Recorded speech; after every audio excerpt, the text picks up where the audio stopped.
Saya kepengen mencabuti satu-satu Kukunya. kukunya, atau saya kepengen nyungkil matanya.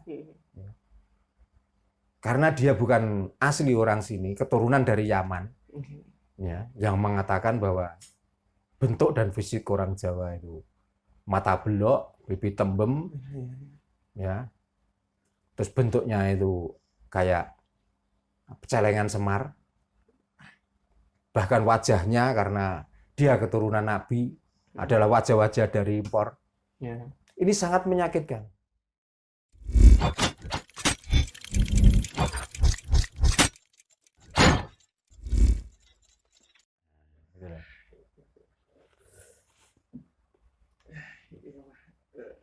Terus anehnya juga gitu. Ini hal yang menggelikan menurut saya pribadi gitu mah. Seolah-olah ketika ini balik lagi tentang kepercayaan gitu. Soalnya kan pengalaman saya sendiri gitu kan, Pak. Dulu zaman sekolah kan banyak teman di sana itu yang kepercayaannya itu intinya ajaran kepercayaan seperti itu. Iya. Bukan Islam, bukan Kristen, bukan agama yang inilah berlabel gitu. Nah, sempat pada saat pelajaran agama, Iya. dia itu temen Pisah sendiri itu dikucilkan oleh guru bahwasanya jangan mendekati itu, dia itu musyrik, dia Iya. itu ateis dan lain-lain. Nah kan itu jadi satu pertanyaan menurut Pisah pribadi. Kenapa kok bisa gitu ada orang itu yang padahal tingkah lakunya itu menurut saya pribadi itu baik, tidak neko-neko dan lain-lain, tapi kok sampai dikucilkan padahal saudara setanah air gitu. Iya.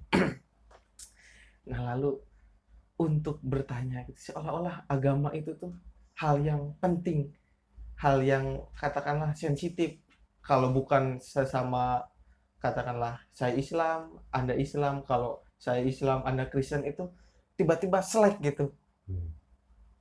Padahal slogannya di Nusantara itu kan udah ya ajarannya kesesama baik, enggak memilah-milah gitu, enggak pandang bulu. Ya itu mungkin yang kata Mbah, katakanlah merdeka itu ya Hanya slogan, hanya slogan saja. Nah, dan tadi jawaban juga sudah jelas, ya itulah bentuk penjajahan. Bentuk penjajahan gaya baru itu seperti itu. Jadi dikala kita itu tidak memakai agama yang berlabel, kita dianggap musyrik, ya, kita dianggap tidak bertuhan. ya. Hanya orang-orang yang beragama label itulah orang-orang yang dianggap berkapitayan, Ya. dianggap orang yang benar. Itu. Nah itu sudah dari dulu dogma seperti itu. Gitu. Sampai sekarang. Makanya kalau dicari sekarang, nggak ada usia dini, usia 5 tahun. Itu sudah dikenalkan Jawa, sudah dikenalkan Hono Coroko. Wah, enggak ada. Tidak mungkin ada. Begitu dia sudah mulai bisa bicara, dia sudah bisa mendengar. Yang diajarkan apa?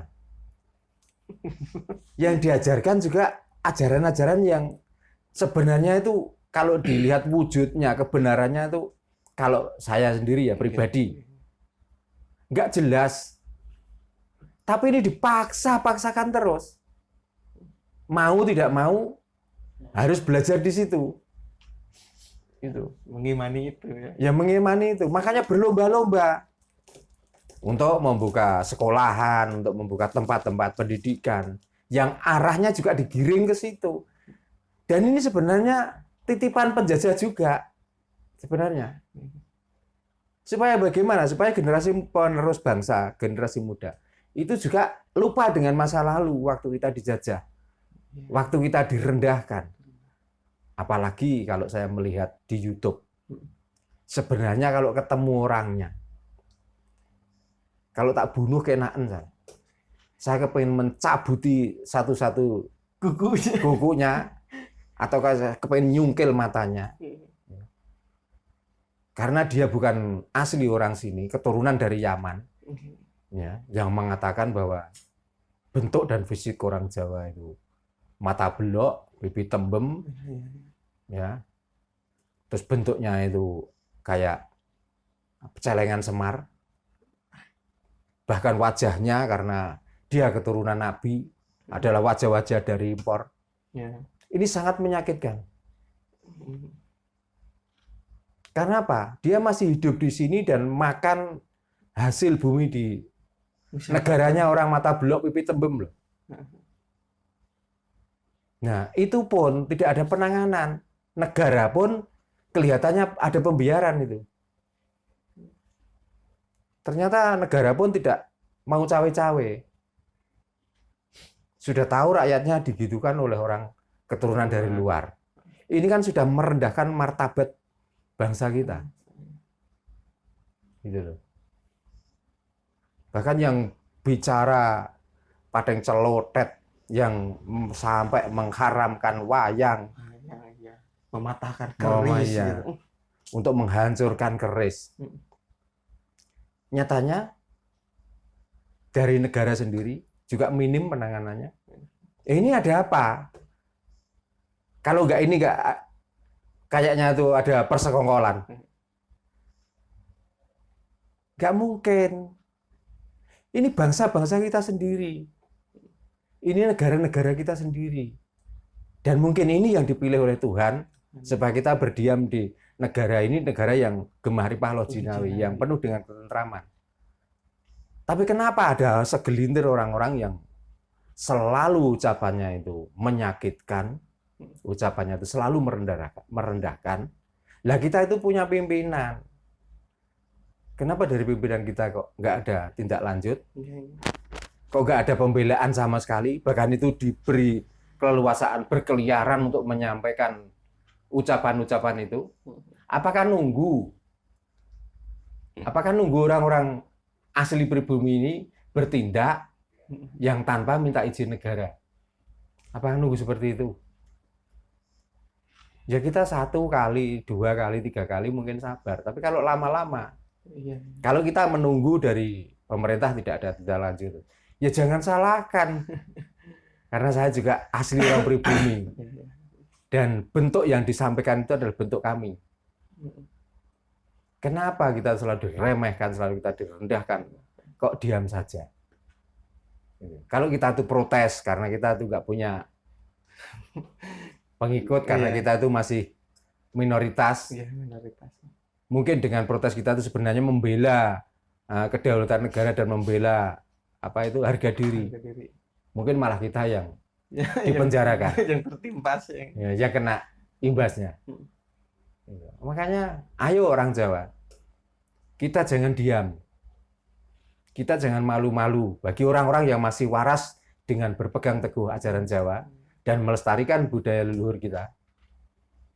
Mari kita bersatu dimanapun tempatnya, karena Nusantara ini bukan Jawa saja. Ya termasuk orang-orang Nusantara semuanya. Mari kita wujudkan, mari kita tunjukkan kebersamaan kita, kebersatuan kita. Untuk apa ya? Untuk melawan orang-orang seperti itu. Supaya di sini nggak gembelo sirahe. Supaya nggak kegedean rumongso. Ya. Teruskan ngomong seperti itu. Tunggu pada saatnya. Dikala nanti kalau orang Nusantara ini sudah memperlihatkan kegarangannya,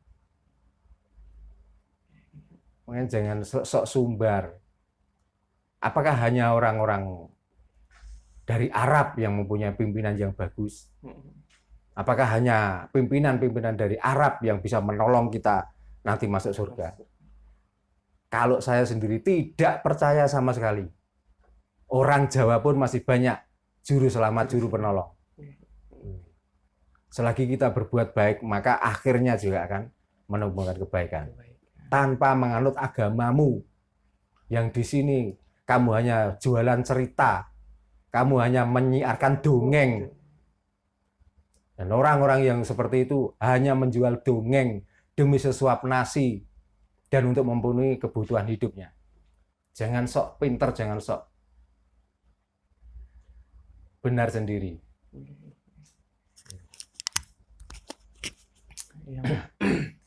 Juga sampai merinding gitu kan Pak, maksudnya tercerahkan dan tersadarkan bahwa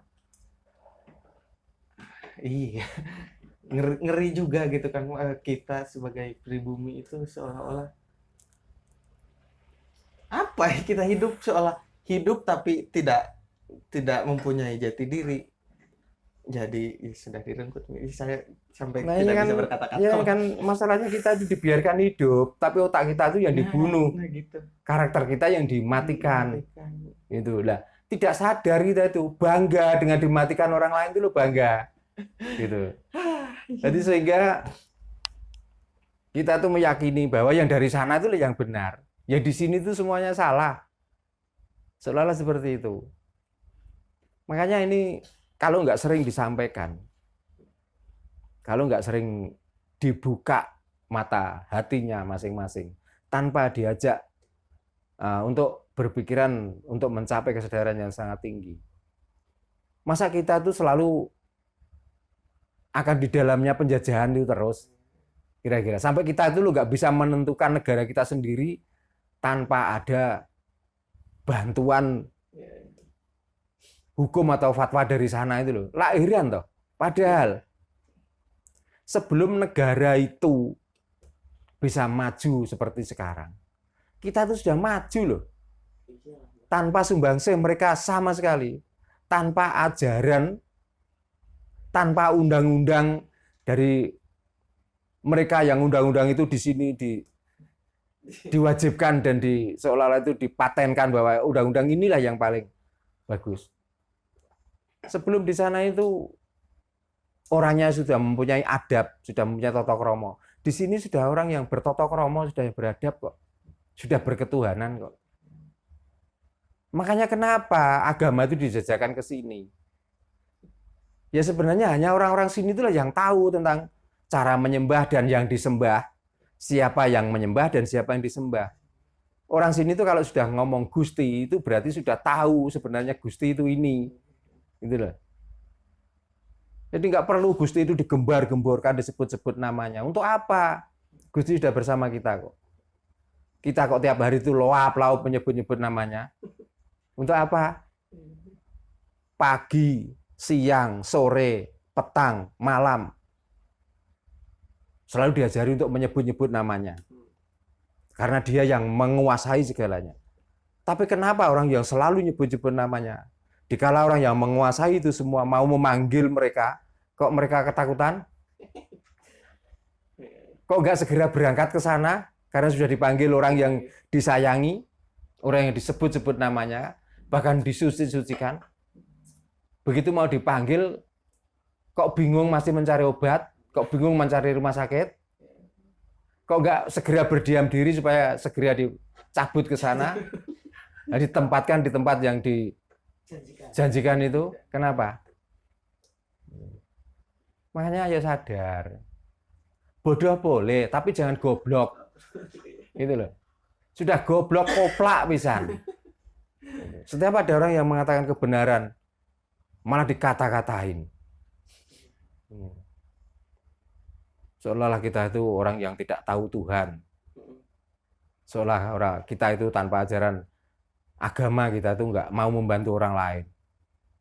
Buktinya mana orang-orang itu kebaikannya dan cara membantunya? Wong setahu saya selama itu ada sampai sekarang itu masih mencari bantuan terus. Malah jarang yang memberi bantuan. Kalaupun mau memberi bantuan, itu harus dilewatkan mimbar yang dipamer-pamerkan orang lain, yang alasannya untuk mengetuk para hati orang supaya mau melakukan itu. Kebaikan kok ditunjuk-tunjukkan ke orang lain. Apalagi yang sangat kasihan tuh anak yatim piatu atau fakir miskin. Sudah tahu fakir miskin, yatim piatu, orang yang ditinggalkan bapak dan ibunya. Bagaimana perasaan mereka selama ditinggalkan bapak dan ibu? Bukannya sangat nelongso, bukannya sangat menderita. Hanya memberi uang 100.000 saja harus dinaikkan di podium, harus disebut-sebut namanya. Orang yang selama ini kurang dalam ekonomi atau masih kurang dalam hal apapun saja, hanya diberi uang 500 saja. Coba diumbar mukanya, diperlihatkan, dipertontonkan. Apakah itu orang-orang waras? Apakah orang-orang itu yang punya perasaan? Coba bayangkan. Apakah kira-kira tanganmu bungker kalau kamu itu datang ke rumahnya orang-orang miskin, kamu berikan langsung? Tanpa memamerkan wajah-wajah mereka, tanpa menyebut-nyebut namanya mereka? Apakah kurang amalmu itu dicatat oleh Tuhanmu kalau kamu itu datang langsung dan tanpa mengumumkan namanya dan tanpa menaikkan orangnya di mimbar diperlihatkan? Coba, apakah itu ajaran baik?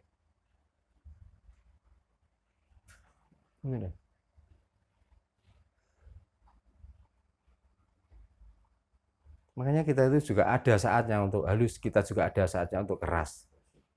Nah, ini bangsa yang saya ingatkan tuh bangsa-bangsa kami sendiri, termasuk bangsa Nusantara, umumnya pada orang-orang Jawa. Apakah itu yang selalu akan kamu pelihara? Apakah kepercayaan itu yang akan selalu kamu kerjakan dan kamu lakukan? Apakah tanpa itu kamu tidak punya perasaan? Kamu tidak mempunyai nalar? Di mana letak kesadaranmu? Di mana letak rasamu sebagai manusia? Kok hanya kamu mau memberi kalau kamu dapat imbalan? Kamu takut melakukan salah karena kamu takut ancaman? Itu kan sudah hilang kemanusiaannya. Sudah nggak mempunyai rasa perikemanusiaan lagi. Apakah kamu itu robot? Kira-kira yang kamu itu mudah untuk disetir orang lain? Apakah kamu yakin dengan dongeng-dongeng yang dipasarkan di sini itu akan menyelamatkan kamu di dunia sampai di akhirat nanti? Apa kira-kira begitu? Sama-sama kita itu masih hidup di dunia. Ya. Kita akan menghadapi yang namanya mati. Coba nanti pertemukan orang yang melakukan itu dengan saya yang tidak pernah melakukan itu sama sekali. Coba. Nikmat mana? Makanya satu kadang-kadang kebangetan saya sampean.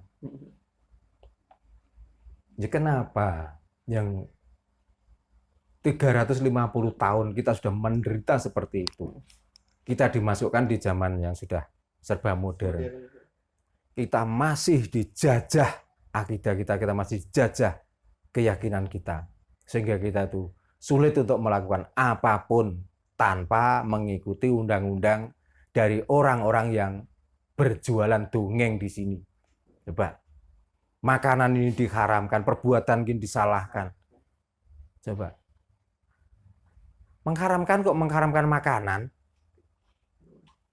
Loh, kamu hidup bisa makan itu sudah piro-piro kok. Kok mengharam-haramkan? Nggak usah mengharamkan. Nggak doyan, nggak usah dimakan. Dia juga percaya bahwa semua apa yang ada di dunia ini adalah ciptaan Tuhan. Kalau mengharamkan makanan berarti kan mengharamkan Tuhannya juga. Dan Tuhan macam apa? Barang yang haram pun masih diciptakan itu. Kira-kira.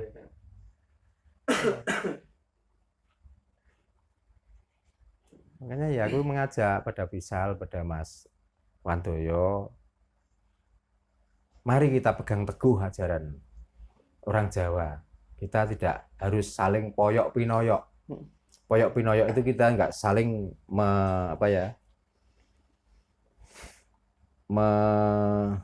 moyok itu apa ya bahasanya?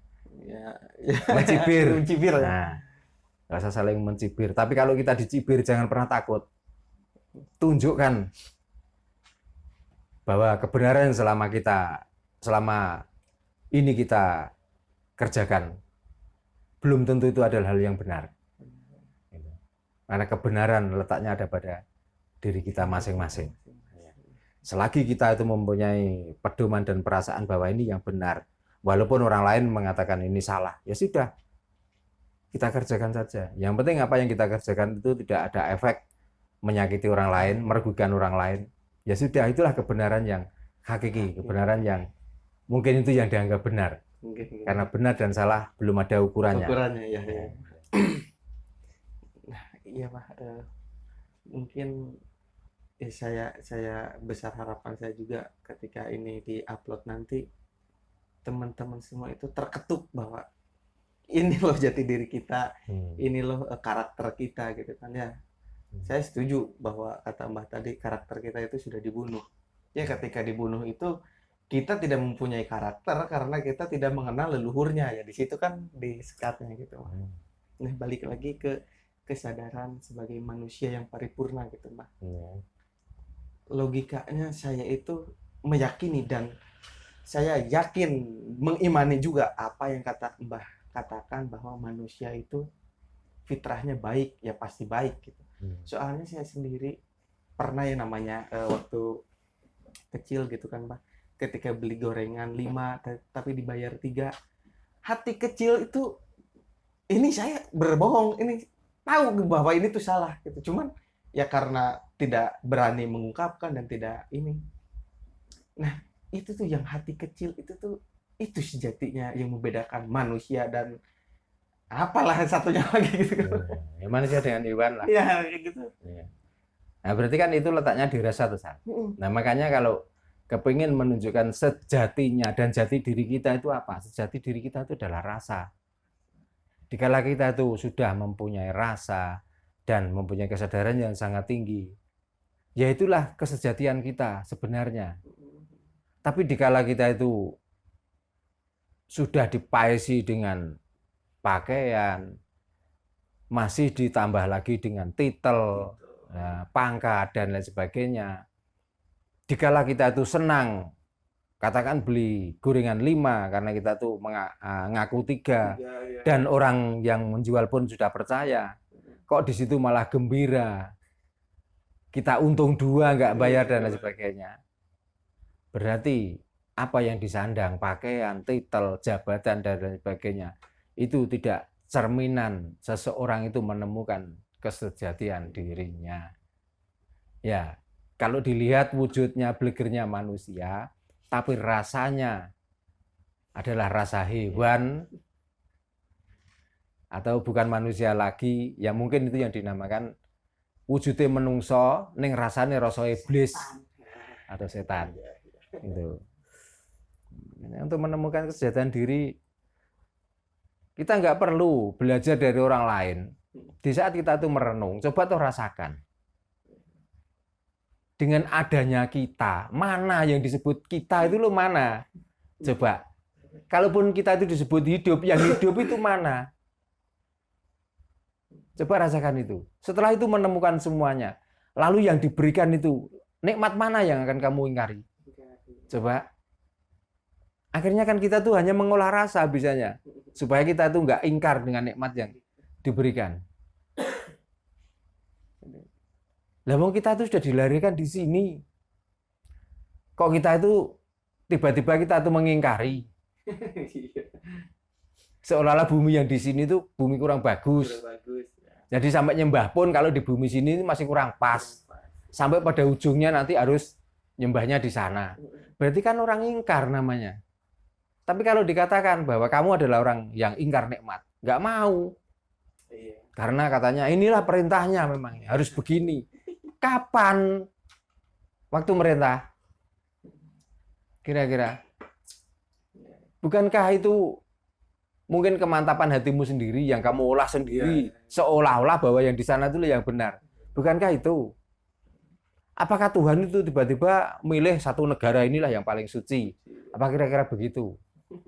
Apakah Tuhan seperti itu kepengen adil Tuhan. Demo oleh makhluknya? Nah, kalau mensucikan satu negara, kenapa dia menciptakan bernegara-negara? Kok nggak dari dulu ya negaranya cuma satu itu saja supaya semuanya menyembah mereka? Gitu. Lagian kok ada Tuhan yang apa itu namanya? Tuhan kok nggak pedean tuh gimana toh? Iya. Oh, tidak disembah makhluknya saja kok protes. Kok makhluknya itu diarah-arahkan untuk menyembah mereka, itu Tuhan capopo kira-kira. Nah itulah kalau kita tuh mengadopsi dari langit, karena langit itu sulit untuk dijangkau. Makanya adanya itu khayalan, bayangan. Kita yang pernah hidup di dalam perut ibu, kita tidak bisa menceritakan. Kemarin tuh ngapain, kemarin tuh bagaimana. Lalu kamu makan tuh sumbernya dari mana? Ya, di situ mulut masih belum bisa buka. Ya, Udel, gitu. ya. Gigi belum ada, tapi kamu hidup di situ. Kenapa nggak pernah menceritakan itu? Yang kamu ceritakan kok setelah hidup, terus yang kamu ceritakan kok tentang mati terus. Padahal itu belum pernah kamu lakukan. Iya. Kok nggak pernah menceritakan yang pernah kamu alami, lalu kamu ceritakan. Supaya itu kamu tahu prosesmu hidup itu seperti itu. Kenapa proses mati yang kamu pertimbangkan? Kenapa selalu itu saja yang kamu pikir pagi, sore, pagi, siang, sore, petang, malam? Kenapa? Nah, daripada yang kamu pikirkan itu, mendingan kamu lahir, begitu sudah mengenal itu, sudah Pak, bunuh saja saya. Kok nggak seperti itu? Saya takut dengan dunia ini. Kok nggak seperti itu? Iya, logikanya gitu. Apa yang sudah dilakukan itu kita tidak bisa menceritakan. Nah, makanya coba tolong ceritakan waktu apa yang kamu alami sebelum kamu lahir di dunia ini loh. Apalagi Tapi waktu itu kan kamu sudah hidup. iya. Apalagi yang belum. Jadi makanya ceritakan toh, coba. Lu mati yang belum datang. Kok sudah kamu bayang-bayangkan? Kok sudah kamu rencanakan? Mau kamu mau lahir itu saja loh. Itu nggak bisa kamu itu lahir sendiri. Itu masih butuh bantuan orang lain. Apalagi mati. Ya. Kamu mau menuju ke kuburan itu masih butuh dipanggul, butuh digotong, mandi, butuh dimandikan. Pakai kafan putih itu dikafani. Nggak kamu kafanan sendiri. Nggak kamu berangkat ke kuburan sendiri. Lu kok tiba-tiba kamu hanya bisa menyembelih kambing atau sapi saja, nanti bisa kamu naiki. Kok gak waktu mati itu, terus tiba-tiba kambing yang atau sapi yang kamu sembelih itu datang untuk memuat mayat kamu membawa ke kuburan. Kok nggak seperti itu? Itu payah. Cara kita berpikir itu sebenarnya bukan payah lagi, remuk, ambruk otakmu sudah. Makanya cara berpikirmu juga dangkal. Ini loh. Mari kita waras toh. Mumpung kita tuh masih bisa berbuat baik, mari kita kerjakan di dunia ini. Mumpung masih ada kesempatan. Kalau nanti sudah mati, kita sudah nggak bisa apa-apa. Dan kita akan kembali ke situ lagi. Maka bahasa inna lillahi wa inna ilaihi rojiun itulah yang paling tepat, itulah yang paling benar. Karena orang Jawa itu asalnya dari banyu, geni, angin lan Air. ya, banyu, geni, angin lan banyu, geni, bumi. Maka kita juga akan kembali ke situ lagi. Maka jangan harapkan, jangan bayangkan kalau kamu mati nanti ke surga, kamu ke neraka. Memangnya Tuhan itu lambenya lecek. Kira-kira. Sudah mengatakan seperti itu kok tiba-tiba mati itu bisa ke surga, bisa ke neraka. Ya makanya kalau orang Jawa itu ya asalnya dari situ, sangkanya dari situ, parahnya ke dunia ini, dumadinya juga ke situ lagi. Ya begitulah terus menerus, maka itulah dinamakan cokro magilingan. Kita silih berganti. Cuman alamnya saja yang berbeda-beda. Itu loh. Kalau alam zaman dulu mungkin alam yang serba pahit dan lain sebagainya. Tapi di balik kepahitan juga ada keindahan. Ya, sekarang yang katanya zaman yang sudah terang benderang, ini juga masih banyak menemui zaman-zaman yang gelap. Dan seterusnya dan seterusnya. Tapi kadang-kadang ada salah satu penceramah yang mengatakan, banyak orang tua yang melahirkan anak yang tidak sedih. Besok kamu itu menyembah siapa? Besok kamu beragama apa? Kebanyakan yang diajarkan, besok kamu makan apa? Lah memang yang menyembah itu butuh makan kok. Tanpa makan, tanpa hidup bisa menyembah kira-kira? Enggak mungkin. Nah, kalau dogma ini nanti diterima, mau tidak mau, anaknya juga lari dicarikan agama. Mau tidak mau juga dipaksa untuk mencari sesembahan. Itu. Makanya anak sekarang jarang yang kenal cara bagaimana caranya untuk mencari uang dan bagaimana caranya untuk mencari nasi. Kebanyakan yang ada banyak anak lahir yang menghabiskan uang dan menghabiskan nasi. Gitu loh. Kalau sapi bisa dijual lah, kalau anak orang. Coba disekolahkan tinggi-tinggi, disekolahkan tentang pelajaran, nanti ajarannya juga ajaran dongeng lagi. Terus menerus apakah dunia ini akan dipenuhi dengan ajaran dongeng tanpa ajaran realita? Kira-kira. Negara lain sudah bisa mencakok jantung. Negara lain sudah bisa membuat mobil itu terbang dengan kecanggihannya. Yang di sini bentrokan kepercayaan. masih ramai mencangkok jambu monyet, masih ramai mencangkok mangga. Ya, itu pun masih ini halal, ini haram, masih seperti itu. Nanti kalau membuat mobil yang bisa terbang, namanya pesawat, karena ini ada bantuan mesin dari luar. Wah, ini orang kafir yang membuat, nggak perlu. Terus kamu kalau kemana-mana itu naik apa? Naik unta, kira-kira. Apa naik kambing, apa naik sapi? Begitu, ya seperti itulah kepicikan orang-orang. Saya anggap orang-orang beragama itu kalau itu selalu terlintas dalam otak kita, tanpa kita itu mau mencerahkan dan berkesadaran yang sangat tinggi dengan sendirinya. Mungkin Mbah dicukupkan dulu karena durasi mau habis gitu Mbah. Dan mungkin saya juga ingin berpesan sedikit kepada penyimak YouTube Hasanah Jawa. Saya sendiri belum tentu benar dan Anda juga bisa salah gitu Mbah. Monggo ditutup Mbah. Oke, sebelumnya saya tidak akan minta maaf dengan apa yang saya jelaskan tadi. Karena saya sebenarnya juga sangat sakit. Ya, sudah lama sekali saya sakit. Ya, karena disakiti oleh ocehan-ocehan orang yang tidak bertanggung jawab itu, yang mengatasnamakan agama, yang mengatasnamakan kepercayaan dan lain sebagainya. Dan saya juga punya hak untuk menyampaikan itu. Karena yang saya bela adalah bumi pertiwi saya, utamanya suku saya, suku Jawa. Ya, karena orang-orang Jawa sudah lama ditindas dan orang-orang Jawa selalu diremehkan dan direndahkan. Maka kita juga berhak untuk membela itu. Bagi orang-orang Jawa yang masih penganut agama lain, kok kebakaran jenggot, habiskan sekalian jenggotmu. Supaya kamu tahu bagaimana putulnya orang yang tidak berjenggot. Itu.